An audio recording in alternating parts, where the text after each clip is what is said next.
in order for transformation to happen, in order for there to be success by any metric, money, stock price, market share, whatever your metric is.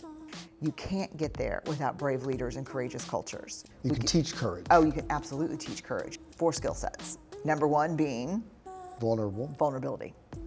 I bet you that not too many years ago, if you had corporate leaders talking about their vulnerability and discussing shame in the office place, they'd have been laughed out of the office. Yeah, I mean, I think that's still the case in some places. It's just, if you're at the top of a Fortune 500 company and your success metric depends on creativity and innovation, and you've set up a culture where vulnerability is seen as weakness, don't expect great results. Don't expect the creativity. No, because, I mean, innovation by definition is idea, iteration, failure, iteration, failure, iteration. Places where they're doing the most remarkable kind of high risk, high reward innovating, huge tolerances for vulnerability.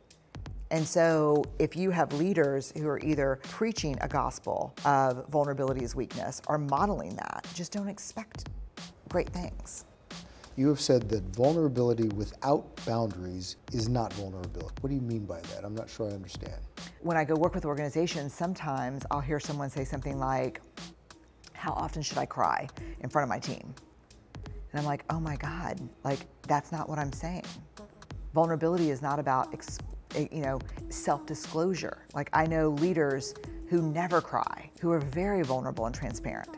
Vulnerability is great. So you're not advocating for people to just put it all out there? No, I'm saying, all I'm saying about vulnerability is that when you are in uncertainty, when you feel at risk, when you feel exposed, don't tap out. Stay brave, stay uncomfortable, stay in the cringy moment, lean into the hard conversation, and keep leading.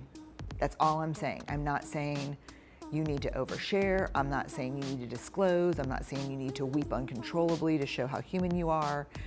I'm saying try to be aware of your armor. And when you feel vulnerable, try not to transform up. Try to stay human, keep leaning.